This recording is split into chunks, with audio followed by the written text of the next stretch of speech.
시편 119편의 6번째 철자 히브리어 철자, 히브리어의 22철자의 이름이 여기 나오죠. 그래서 처음 8절은 알레프라고 하는 철자였고, 그 다음에 두 번째는 베트였고, 그 다음에 끼멜이었고, 그 다음에 달레트였고, 그 다음에 해. 오늘이 이제 바브라고 하는 6번째 철자고요. 단어의 의미는 못이라는 뜻이라고 합니다. 못 또는 갈고리라는 뜻이고, 숫자로는 6을 나타내는 철자라는 것 그냥 상식적으로 기억해 두시면 좋을 것 같고요. 자, 오늘도 역시 하나님의 말씀이 하나님의 말씀에 대해서 말씀하시는 귀한 내용입니다. 오늘 보니까 시편 이 기자가 41절서부터 48절까지에서 하나님으로부터, 하나님의 말씀으로부터 뭔가 얻어내기를 원하는 것들, 하나님의 말씀에 대해서 자신이 하기를 원하는 것들을 8가지를 쭉 열거해 놓았습니다. 우리 성경이나 영어 성경에는 이게 나와 있지는 않지만 히브리어 성경에는 그리고 해서 매 41절서부터 48절까지 매 절마다 시작이 그리고로 시작이 돼요. 그러니까 우리가 하나하나 열거한다는 것을 알 수 있겠죠. 1, 그리고 2번, 그리고 3번. 그러니까 나는 하나님의 말씀에 대해서 이러하기를 원한다. 하나님의 말씀에 대해서 두 번째 이렇게 하기를 원한다. 하나님의 말씀에 대해서 세 번째 이렇게 하기를 원한다. 이렇게 해서 열거하고 있는 내용인 것을 우리가 염두에 두시고 1절서부터 한번 살펴보려고 합니다. 오 주여, 주의 말씀에 따라 주의 긍휼과 심지어 주의 구원이 내게도 임하게 하소서. 요 심지어 이렇게 해도 되고요. 곧, 다른 곳에서는 곧 이렇게 번역하기도 했죠. 그러니까 긍휼과 곧 구원과 연관이 있다는 사실을 우리가 염두에 둘 수 있는데요. 자, 여기 보니까 오 주여, 주의 말씀에 따라, 주의 말씀으로부터 이 시편 기자가 기대하고 있는 것은 무엇인고 하니 하나님의 보호하심을 경험하고 싶다. 자, 우리가 여기서 일단 긍휼과 구원이 나왔는데요. 보통 우리 그리스도인들이 구원이라고 하는 말이 나오면 항상 내가 구원받은 것과 직접적인 연관을 바로 시키는 경향이 있는데, 그것은 뭐 나쁠 건 없습니다만은, 그러나 중요한 것은 이 문맥 자체에서 구원이라고 하는 것이 무슨 의미인지가 먼저 문맥적으로 파악된 다음에, 그 다음에 이제 그 구원과 우리가 영적으로 적용을 해야 될 것 같습니다.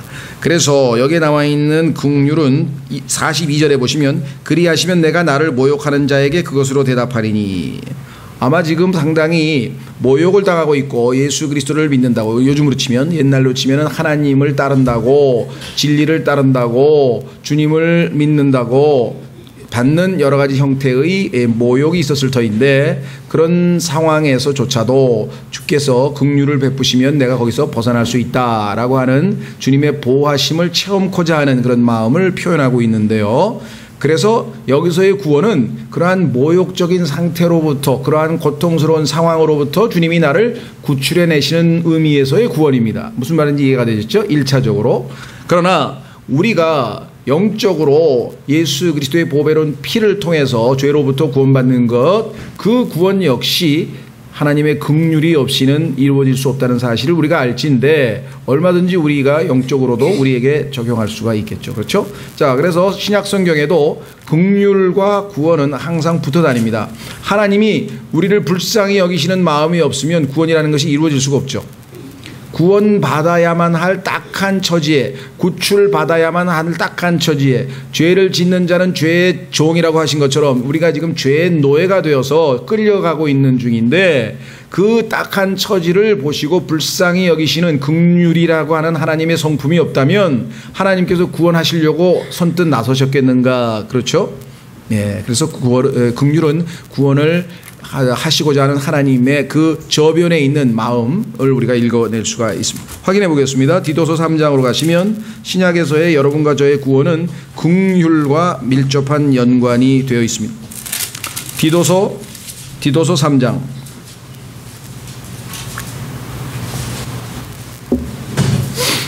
찾으셨습니까?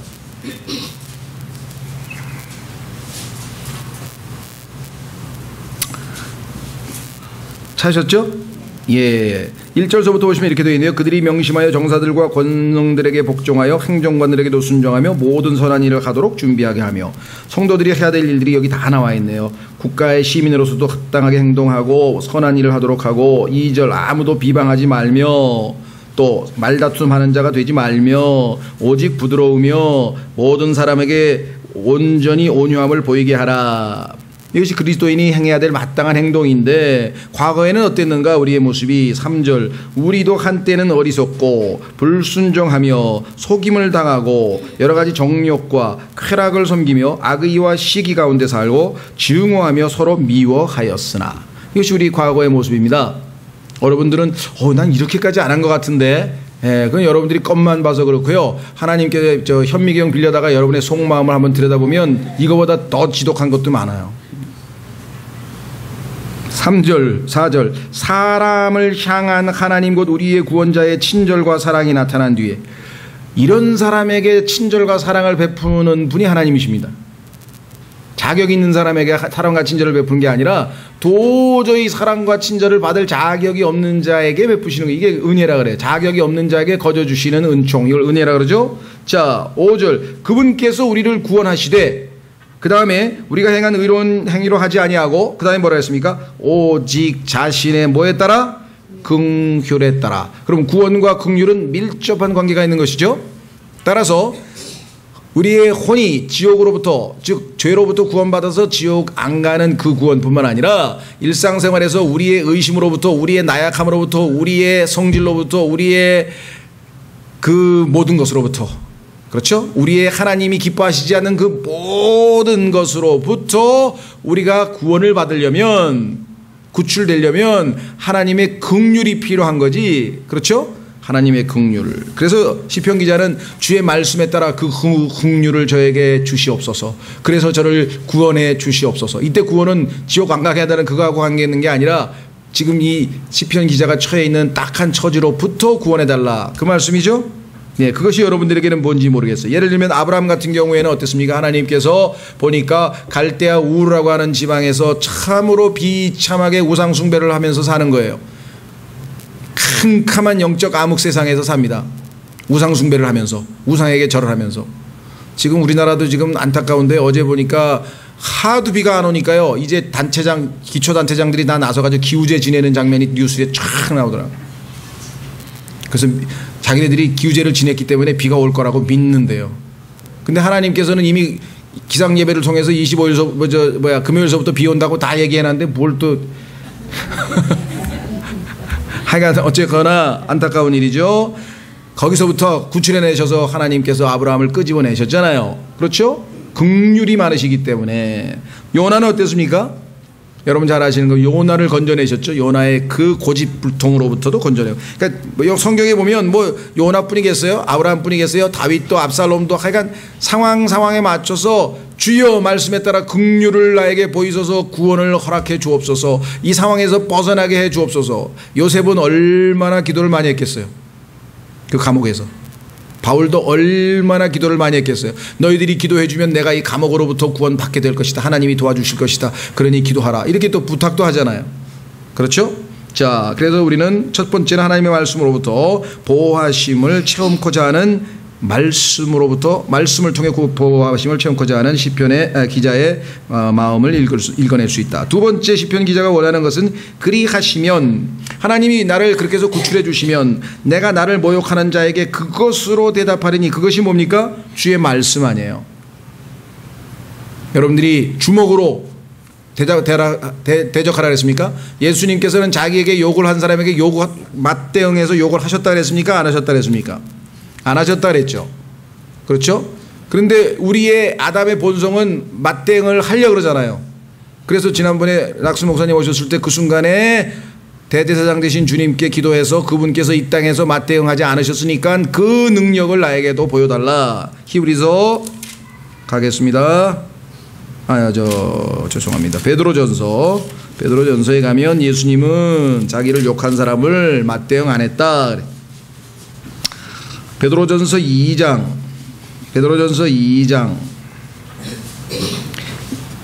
찾으셨습니까? 21절.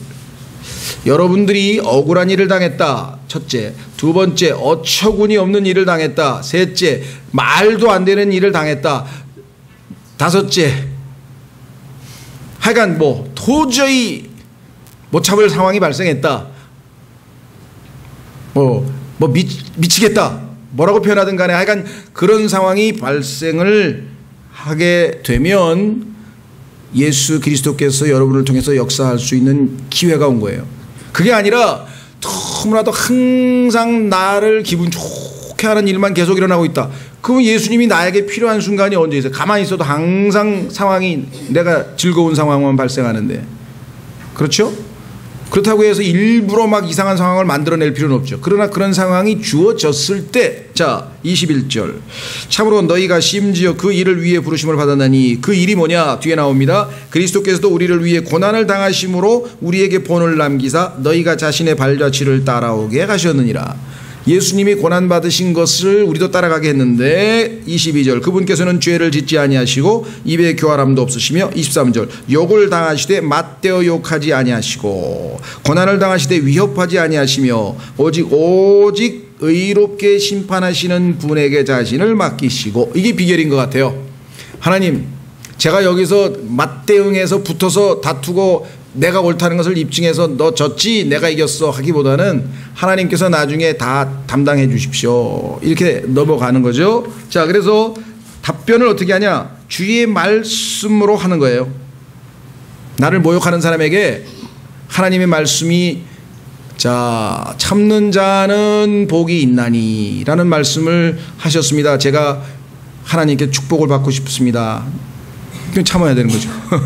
무슨 말인지 알아듣겠죠, 그 사람이? 예를 들면 예수님의 말씀을 인용하든, 하여간 그 딱 시적절한 말씀을 성령님께서 주시도록, 그래서 하나님의 말씀으로 답변을 딱 하는 거예요. 그러면 그 말씀이 그 나를 괴롭히고 힘들게 하던 그 사람을 잠잠하게 만드실 수 있는 능력 있는 말씀이다 이거죠. 따라서 시편 기자는 하나님의 말씀의 능력을 사용하고 싶다. 얼마나 놀라운 말씀인지요. 그렇죠? 예. 전부 다 예수 그리스도께서 한 말씀하면 전부 다 입 딱 다물고 조용해요. 하나님의 말씀의 권능 앞에서 나는 주의 말씀을 신뢰하나이다. 이유는 뭐냐? 그 같은 능력이 나타날 수 있는 이유는 하나님의 말씀을 신뢰하기 때문에 하나님의 말씀으로 답변을 했더니 하나님의 말씀이 권능 있게 임하였다. 세 번째 3절 43절에 가면은 이 시편 기자는 하나님의 말씀을 입증하고 싶어해요. 자 보세요. 내가 주의 판단들의 소망을 두었사오니, 여러분들이 어떤 문제가 발생했습니다. 그래서 결정을 내려야 돼요. 근데 판단을 내리기가 너무 어려워. 이렇게 판단해야 될까? 이 판단이 맞을까? 저 판단이 맞을까? 그런 상황이 이 세상에서 우리가 얼마나 자주 발생합니까? 그렇죠? 그때는요, 그렇죠? 너무나 상식적으로 누가 봐도 하나님의 판단이 분명한 거는, 그렇죠? 성경에 너무나 써 있는 거는 분명하잖아요. 뭐 거짓말 한다든가, 뭐 누구를 뭐 미워한다든가, 뭐 누구를 죽인다든가, 이런 거야 뭐 판단할 필요가 뭐가 있어요? 그건 당연히 아는 건데, 그렇지 않은 경우에는 우리는 어떻게 되는가? 주의 판단들의 소망을 둔다 이 말이에요. 여태까지 주의 판단들이 한 번도 실패한 적이 없어요. 그렇죠? 정말 그 주의 판단 중에 보면은 우리 그리스도인들이 정말 실천하면은 누릴 수 있는 축복은요, 주는 것이 받는 것보다 더 복되도다 그랬어요. 그러니 얼마나 모순된 신앙생활을 하냐면, 하나님께서 축복을, 우리에게 복을 주시는 방법을 가르쳐 주셨는데 그것도 더 많은 것. 그러니까 하나님으로부터 복을 받는 것도 축복이죠. 근데 하나님께서 더 복을 많이 주시겠대. 그 조건은 뭐냐? 주라는 거예요. 네가 하나님으로부터 받은 복을 다른 사람에게 주라는 거예요. 시간이 됐든 마음이 됐든 돈이 됐든 뭐가 됐든 하여간 주라는 거예요. 주라, 그리하면 받을 것이요 그랬는데, 축복을 받고 싶은 사람들이 주지는 않고 산에 올라가 가지고 기둥뿌리 붙들고 주시옵소서만 외치면은 하나님께서 주라니까 줄 테니까, 주라니까 줄 테니까 아무리 답변을 해도 주시옵소서만 외치고 있으면 어떻게 받냐고요. 그렇죠? 그런데 믿음으로 한번 주어보세요. 저는 뭐 몇 번 줘본 적도 없지만 하여간 주고 나서 몇 배로 되갚지 않으신 적이 단 한 번도 없어. 단 한 번도 없어요. 하나님은 자신의 명예를 걸고 하신 말씀이기 때문에 소망을 둘 수 있는 말씀이잖아요. 그러면 뭐라고 얘기했습니까? 진리의 말씀을 내 입에서 아주 빼내지 마소서. 어떻게 하겠느냐 이게 그러면 거기 연결됩니다. 그리하시면 4절하고 연결되죠. 자, 그리하시면 어떻게 됩니까? 내가 주의 법을 계속해서 영원 무궁토록 지키리이다. 하나님의 판단이 맞았어. 그 다음에 보니까 그 다음에도 하나님의 판단이 맞았어. 내 판단이 틀리고 하나님의 판단이 맞았어. 똑똑한 학자의 판단이 틀렸어. 유명한 교수의 판단도 틀렸어. 하나님의 판단이 맞았어. 항상 하나님의 판단이 맞는다면 내가 어떻게 해야 됩니까? 마음 자세가 이제는 계속해서 continually 영원 무궁토록 지키리이다. 여기에서 우리 신앙생활에 실패가 오는 것 같아요. 처음에 첫사랑 뜨겁게 믿었습니다. 주님을 사랑하는 첫사랑. 근데 그게 continue 지속이 안 돼. 중간에 식어버렸어. 그래서 주님께서 에베소 교회를 향해서 계시록에서 너의 첫사랑을 버렸노라. 그렇죠.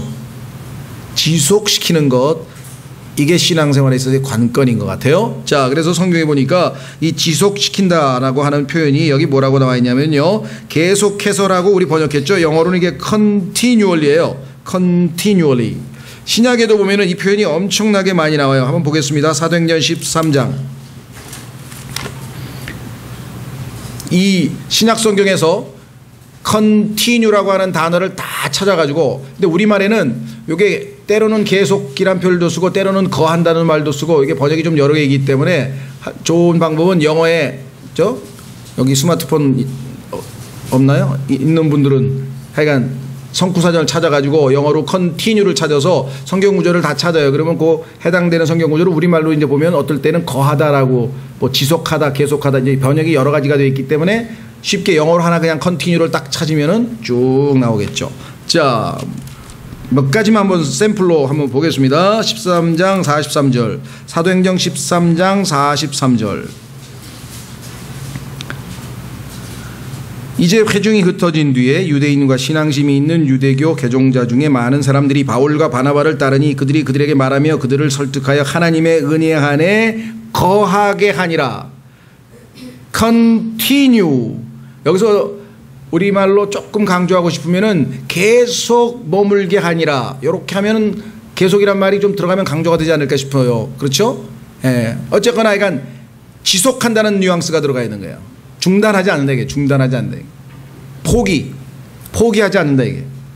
그렇죠? 신앙생활 잘하다가 중도에 한번 포기했던 사람 유명한 마가 있죠. 마가. 다행히 회복됐습니다. 정말 다행이에요. 그런데 성경에 보니까 대만은 회복됐다는 소리가 없어. 대마는 아예 그냥 가버렸나 봐. 그렇죠? 네. 대마가 당할 곤혹스러움을 한번 생각해 보세요. 얼마나 많은 사람들이 나중에 하늘나라에 가서 대마 만나가지고 당신 왜 그랬어 그때? 아마 대마처럼 곤혹스러운 사람은 없을 것 같아. 내가 볼 때는. 성경에서 대마에 대해서 얼마나 사람들이 얘기를 들었겠어요. 이 현 세상을 사랑하여 나를 버리고 가버렸다 그래야지. 신앙을 못 지키고 컨티뉴 계속해서 은혜 안에 머물지 않고 가버렸어. 그렇죠? 근데 조심하라 그랬죠 제가. 왜? 대마가 뭐라 할까봐? 피장파장이구만 그래. 나도 하늘에서 당신 신앙생활 지켜봤어. 근데 뭐 나하고 별 나을 것도 없던데.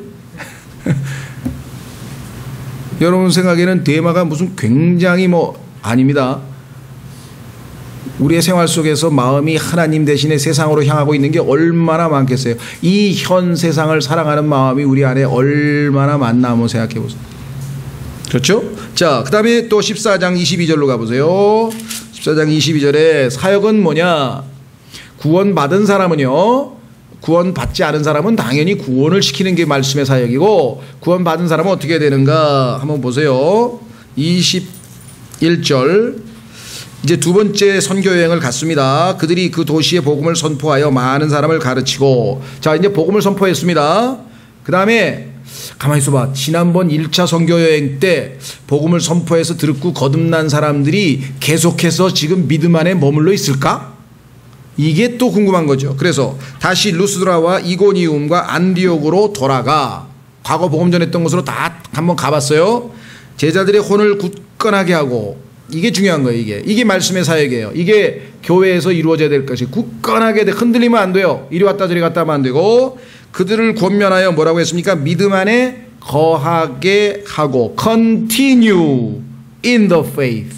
continue, 계속 믿음 안에 있어야지 믿음을 떠나버린다든가 믿음을 저버린다든가. 바울은 그래서 뭐라고 했습니까? 디모데후서 4장에서 자기의 유언과 같은 마지막 디모데후서를 쓰면서 자기 인생을 세 가지 동사로 요약했다 그랬죠. 뭐라고 했습니까? 내가 달려갈 길을 마쳤다. 하나님이 나에게 이 길을 가라 그래서 그 길을 갔다. My course. 남의 코스에 끼어들어가지고 실격당하지 말고 자기 코스나 가라 이거죠. My course. Finished. 그 다음에 두 번째 뭐였습니까? 믿음. 그 다음에 선한 싸움을 싸우고. 그 순서가 선한 싸움이 먼저인가? 예. Good fight. 선한 싸움을 싸워야 됩니다. 옆에 있는 형제랑 싸우면 bad. 그 나쁜, evil. 나쁜 싸움이고, 부부랑 싸워도, 부인 남편끼리 싸워도 나쁜 싸움이고, 그 누구랑 싸워도 다 나쁜 싸움이에요. 그러면 선한 싸움은 뭐냐? 첫째, 뭐예요? 세상과 싸워야 되고, 둘째 마귀와 싸워야 되고, 셋째 셀프 자아와 싸워서 자기를 포기할 때, 이 세 가지 대적과 영적 싸움을 싸우는 것을 성경에서는 good fight란, 그게 선한 싸움이에요. 그렇죠? 두 번째 끝냈어요. 중도에 포기 안 했어요. finished 했다 이 말이죠. 여기 나왔잖아요. 그 다음에 믿음을 지켰다 그랬잖아요. 믿음을 지켰다. 대마처럼 중간에 버리지 않았다. 여기도 보세요. 믿음 안에 계속 머물게 하려고 했다. 한 구절만 더 찾겠습니다. 너무너무 많지만 골로새서 1장 23절 성경에요. 이 컨티뉴란 말이 얼마나, 왜? 중간에 신앙생활 중도에 포기하고 싶은 사람이 얼마나 많아요. 일제시대 때 얼마나 많은 사람들이 고문 못 당해, 나는 고문 못해, 안 돼 포기해버렸죠. 그래 중도에 신사참배 해버린 사람이 얼마나 많습니까? 계속해서 믿음 안에 있었던 사람은 그렇게 많지 않아요. 교회도 마찬가지입니다.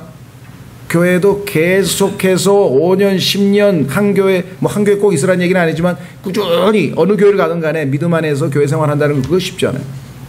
자, 그래서 골로새서 1장 23절에 보시면 기록하기를, 만일 너희가 믿음 안에 거하여, 여기 나와 있잖아요.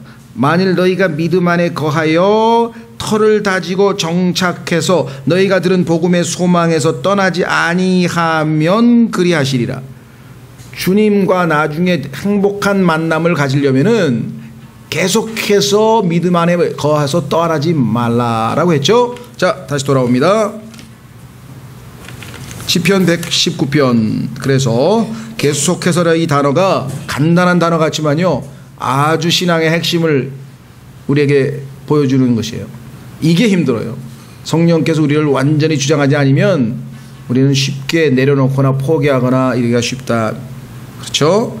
예, 45절. 여기서 가끔 가다가 제가 조심해야 될 것 같은 생각이 들더라고요. 무심코 무슨 사적인 얘기를 하거나 무심코 얘기를 했는데 전부 녹음돼 가지고 이제 다 듣고 이제 보니까 오늘도 하여간 그런 것들이 이제 발생하는 것들이 이제 점점 그래서 이거 하나님한테 기도 많이 하고 설교해야지, 여기서 막 얘기했다 전부 녹음했다가 다 증거들이 되면 이제 감옥 가게 생겼구나. 예. 농담입니다. 자, 그래서 44절까지 했죠. 또 내가 주의 훈계들을 구함으로 자유로이 걸어가고. 참 놀라운 말씀이네요. 여러분들, 역설적으로 진정한 자유는요, 예수 그리스도의 종이 되는 것이에요. 이 세상의 모든 인간은 독립적으로 살 수가 없어요. 예수님의 종이 안 되면 마귀의 종이 되는 수밖에 없어요. 마귀의 종이 되는 것을 여러 가지로 설명해 보면 돈의 종이 될 수도 있고, 정력의 돈이 될 수도 있고, 권력의 돈이 될 수도 있고, 노름의 노예가 종이 되는 사람도 있고, 요즘엔 또 뭐라 그러지, 이거 경마에 또 빠진 사람도 있고, 컴퓨터 빠진 사람이 있고, 마약 빠진. 예수 그리스도의 완전한 종이 되면요, 이 모든 것으로부터 자유롭게 걸어갈 수 있어요. 그걸 택하시겠습니까? 어떤 게 진정한 자유 같아요? 죄를 지을 수 있는 자유를 달라? 마음대로 살겠다? 그게 아니고 죄를 안 지을 수 있는 자유가 있어야 될 거 아니에요. 죄로부터의 해방되는 자유. 그렇죠? 죄가 나를 짓게 하려고, 나쁘게 못된 짓을 하려고, 죄를 짓게 하려고, 미워하게 하려고, 성질을 내게 하려고, 나를 막 짜증을 내게 하려고 온갖 짓 할 때 거기서부터 자유롭게 벗어나서 평안한 마음으로 예수 그리스도를 찬양하는, 이게 진정한 신앙생활이죠. 그렇죠? 그래서 여기서 보면요, 하나님의 말씀은요 우리를 진정한 하나님의 가는 길, 그 평화로의 화평의 길, 평강의 길을 우리에게 알려줘요. 참 자유함을 우리에게 주시는 게 자유로운 길. 그렇죠? 어딜 가도 떳떳하게 갈 수 있는 길. 자, 요한복음 8장 32절에 가면 예수님께서 아주 멋진 말씀을 하셨네요. 이 세상 사람들이 이 유대인하고 똑같죠? 유대인들이 아주 자기들은, 아니 우리가 무슨 누구 종도 아닌데 왜 자꾸 종이라 그러냐. 유대인들은 애굽에서부터 종살이 하던 민족들인데 아주 또 예수님 앞에서는 뭐 당당하게 우리가 왜 종이냐고. 이때도 지금 로마의 종 노릇하고 있었어요 사실. 자, 요한복음 8장에 보시면 예수님께서 31절, 이에 예수님께서 자기를 믿은 그 유대인들에게 이르시되 너희가 내 말에 거하면, 자, 너희가 내 말에 거하면 할 때 단어가 뭐냐고요? continue 나왔잖아요. 또 계속해서 조금 말씀을 믿는 것 같다가 조금 시련이 오니까 그냥 휙 무너지면 그건 아니고 continue, 내 말에 거하면 참으로 내 제자가 되고. 32절, 그러면 하나님께서 이제 진리를 알게 해주시죠. 너희가 진리를 알지니 진리가 너희를 자유롭게 하리라 하시니라. 자유롭다게 한다는 말은 해방시킨다는 말이잖아요. 그러니까 우리가 언제 노예입니까? 하고 또 대들었어요 예수님께. 33절, 그들이 그분께 응답하되 우리는 아브라함의 씨로서 결코 누구에게도 속박된 적이 없거늘. 이집트에 속박됐고요, 그 다음에 바벨론으로 가서 속박되고요, 아주 그냥 천연덕스럽게 거짓말을 늘어놓는 거예요 유대인들이. 왜? 거짓의 아비 마귀가 지금 이들에게 딱 들어가 앉아가지고 아주 터무니없는 거짓말을 하는 거예요. 어찌 내가 이르기를 너희가 자유롭게 되리라 하느냐 하며. 겉보기에는 노예가 아니지. 그러나 예수님 보기에는 뭐의 노예입니까? 죄의 노예야. 죄의 노예. 그래서 예수님께서 말씀하시죠. 34절, 네가 지금 로마의 노예, 뭐 무슨 이웃나라의 노예, 그게 아니라고 지금 자유롭다고 생각하는 모양인데, 34절, 예수님께서 그들에게 이르시되 진실로 진실로 내가 너희에게 이르노니 누구든지 죄를 짓는 자는 죄의 종이니라. 종은 영원히 집에 가지 못하되 아들은 항상 거하니 그러므로 아들이 너희를 자유롭게 하면 너희가 참으로 자유롭게 되리라. 자, 우리 안에는요 여러분과 저를 종으로 삼고 싶어하는 죄가 여러분과 제 육체 안에 거하고 있다고 로마서에서 말씀했죠. 우리 속사람 안에는 예수 그리스도께서 성령으로 말미암아 우리의 주인 노릇하시기 위해서 와 계십니다. 결정을 누가 하냐 이게. 내가 누구를 섬기냐 이 말이에요. 거긴 내 의지가 들어가 있는 거예요. 우리가 자칫하면은 하나님께서 다 알아서 해주시겠지 하고 수동적으로 아무것도 안 하고 주님이 하셔야지 나는 아무것도 안 해, 이렇게 하기가 쉬운데, 그 말은 맞는 말인데 그 얘기는 뭐냐면 적어도 내가 주님께 저를 쓰시죠, 제가 제 자신을 부인하겠습니다 라고 의지로 드릴 때 주님이 역사하시는 것이지, 아무것도 안 하고 수동적으로 가만히 있으면요 마귀가 은밀한 음성이 들려와요. 느낌이 막 이상하게 막 묘하게 막 들어오면서 그걸 주님의 음성인 줄 알고 또 몸을 수동 상태로 내어 맡기면 갑자기 자기가도 모르게 혀가 돌아가면서 막 이상한 소리도 나고 막 별희한한 일들이 벌어진대. 그래서 그리스도인은 의지를 주님께 내어 드려야 돼요. 우리의 의지를 사용해서. 마귀는 우리의 의지를 장악하면 이제 완전히 우리를 소유로 삼는 것이죠. 자, 다시 돌아오셔서 여기 보시면 분명히 노예에 대한 얘기가 나옵니다. 자유로이 걸어갑니다. 주님의 말씀은 우리를 해방시킵니다. 아들은 말씀으로 우리를 자유롭게 합니다. 46절, 왕들 앞에서도 주의 증언들을 말하여 부끄러워하지 아니하고. 참 놀랍죠. 여러분들 어떠십니까? 복음 전할 때 여러분보다 높은 사람, 부장님 뭐 사장님 아니면 뭐 높은 사람한테 복음 전하기가 쉽습니까? 밑에 있는 사람한테 복음 전하기가 쉽습니까? 아무래도 밑에 있는 사람은 편하죠. 그렇죠? 밑에 있는 사람은 듣기 싫어도 자기보다 높은 사람이 뭐라 그러면 눈치라도 봐야 돼. 어쩔 수 없잖아. 그렇죠? 그래서 과거에 정민호 형제님이 어디죠? 존슨앤존슨 사장 하실 때 자기가 복음 전하면 사장이니까 이거 어쩔 수 없잖아요. 안 들을 수도 없고. 그래봐야 아무 의미가 없다. 그래서 아예 얘기를 했어요. 나는 너희들한테 뭐 예수 믿어라, 교회 가라, 믿어라, 이거 뭐 전혀 얘기 안 한다. 그러니까 부담 갖지 말아라. 그러나 관심이 있는 사람은 나한테 알려주라 미리. 그러면 내가 제3자를 소개해 주겠다. 제가 그 회사에 2번인가 3번 갔어요. 왜냐면 이제 목사가 가면 또 목사가 왔다 그럴 거 아니에요. 그러니까 싹 돌려가지고 교수가 온다. 그러니까 또 그 사람들은 사회적으로 뭐 교수 그러면 또 막 이러잖아요. 그래가지고 이사회 하면서 밥 먹으면서 혹시 성경에 궁금하면 이 교수에게 물어보시라고 그래가지고 뭐 질문해서 이제 끝나고 나서 어떤 사람은 복음 더 듣겠다. 그래서 제가 복음 좀 한 10몇 년 된 얘기, 오래된 얘기입니다만은 어쨌거나, 예. 높은 사람이 얘기하면요. 밑에 사람 억지로 듣잖아요. 그런데 밑에 사람이 담대히 성령 충만하면 왕에게도 담대하게 복음을 전할 수가 있어요. 여기 나오잖아요. 왕들 앞에서도 주의 증언들을 말하며 부끄러워하지 아니하고. 누가 그랬습니까? 성경에 보니까 예수 그리스도께서도 빌라도 앞에 담대하게 서 계셨죠. 가장 결정적인 사람은 물론 성경에 보니까 바울이네요. 그렇죠? 바울. 자, 바울이 왕 앞에서 간증하는 얘기 사도행전 26장에 쭉 나오는데 다 얘기하기는 어렵고 총독 앞에서 하는 얘기 한번 잠깐 보십시다. 26장 총독. 여러분들이 아마 바울이 웬만큼 성령 충만하지 않고서는 자기의 목숨을 좌지우지할 수 있는데 내일 사형시켜 그러면 끝이에요. 그런데 바울은 왜 이렇게 담대할 수 있을까요? 사형시켜라고 하는 말을 하고 싶어도 하나님이 허락하지 아니하면 못해. 그 사람이. 그렇죠? 여러분들 이 세상에서 뭐가 두려우면요, 하나님이 최종 허가를 내리지 아니하면 여러분의 머리카락 하나도 못 뽑아요. 참새 한 마리도 땅에 안 떨어져요. 그렇죠? 네. 하나님의 최종 재가가 떨어져야 우리를 사형을 시키든 감옥을 보내든 뭘 하든 하는 거예요. 그런데 우리가 하나님 앞에 올바른 관계에 있고 떳떳하면 물론 하나님께서 때로는 허락하셔서 바울은 감옥도 가고 했죠. 왜? 그의 유익을 위해서 필요하니까. 그렇죠?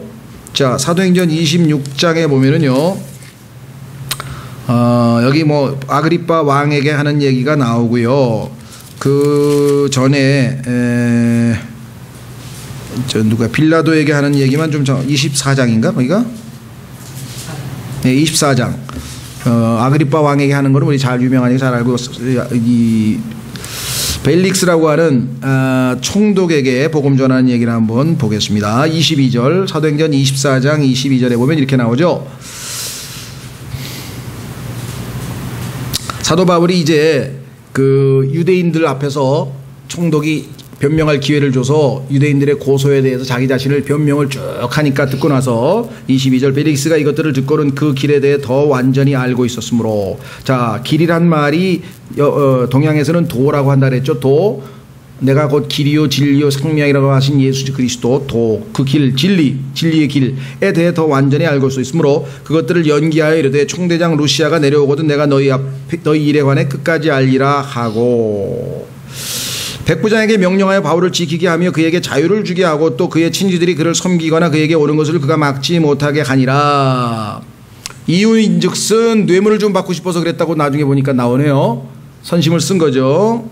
며칠 뒤에 벨릭스가 자기 아내인 유다 여자 드루실라와 함께 와서 사람을 보내 바울을 불러 그리스도를 믿는 믿음에 관해 그의 말을 듣거늘. 자, 나도 한번 들어봐야 되겠다. 25절, 바울이 어떻게 했어요? 벨릭스 같이 위대하신 총독께서는 뭐 특별한 거 없습니다. 그냥 한 달에 한 번 슬슬 교회에 나오셔서 이렇게 잘들 예배 드리나 하고 보고 가시면 그대로 구원을 받으실 겁니다. 뭐 이렇게 터무니없는 무슨 지어낸 얘기를 하거나 이게 아니잖아요. 그렇죠? 하나님이 주신 이 기회에 얼마나 담대하나 보세요. 바울이 자, 뭐라고 했나 보세요. 의와 절제와 다가올 심판에 대하여 강론하니. 하나님은 의로우신 분입니다. 이 세상에 하나님의 의에 이르지 못하는 모든 자들에 대해서 하나님은 심판하실 것입니다.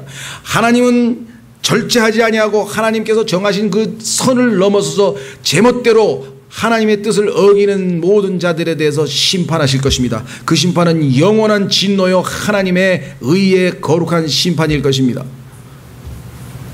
어떻게 됐나 한번 보세요. 벨릭스가 떨며 응답하되. 아니 이게 무슨 죄수 앞에서 왜 총독이 떨어요? 아까 하나님의 권능하시죠?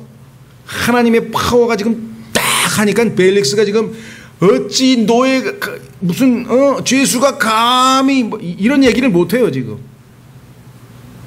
하나님께서 지금 권능으로 딱 꼼짝 못하게 만든 게 떨었잖아요. 떨어. 두려워서 떤 거예요 이거. 그렇죠? 뭐라고 했습니까? 응답하되 이번에는 내 길로 가라. 지금은 내가 영접할 여력이 없으니까 이제 가라. 이제 됐으니까 알았어. 내가 적당한 때가 생기면 내가 너를 부리라 하고.